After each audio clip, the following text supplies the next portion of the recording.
తెలంగాణ రాష్ట్ర వ్యాప్తంగా ఎస్పీడీసీఎల్లో పనిచేస్తున్నటువంటి మీటర్ రీడింగ్ కార్మికులు ఎవరైతే ఉన్నారో మనందరినీ కొద్దిమంది సంఘాల నాయకులు యాజమాన్యం దగ్గర అమ్మకానికి పెట్టి మన హక్కులను కాలరాసే ప్రయత్నం చేస్తూ ఉన్నారు.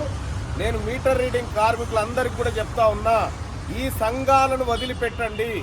ఈ అమ్ముడుపోయిన సంఘాలను వదిలిపెట్టి నికార్సైన బిడ్డలు, నికార్సైన మీటర్ రీడింగ్ కార్మికులు ఎవరైతే ఉన్నారో వాళ్ళందరి తరఫున పోరాడడానికి నేను సిద్ధంగా ఉన్నా.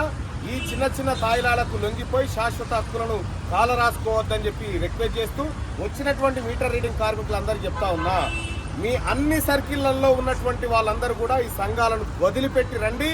మీకు న్యాయం చేయించి మీరు కోరుకున్నటువంటి హక్కులను సాధించే దిశగా తీర్మానం మల్లన్న మీకోసం ఈ రోజు నుంచి పూర్తి స్థాయిలో ఉద్యమాన్ని భుజానికి ఎత్తుకుంటా ఉన్నాడు. మీరందరూ కూడా రండి అని చెప్పి నేను అందరూ కూడా తెలియజేస్తా ఉన్నాను.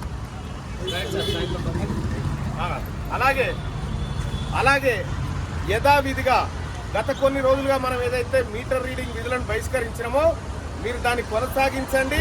మీటర్ రీడింగ్ తీయవద్దు, మీటర్ రీడింగ్ తీయకుండా మనం సమ్మెలో కొనసాగాలి అని చెప్పి మీ అందరు కూడా తెలియజేస్తాం.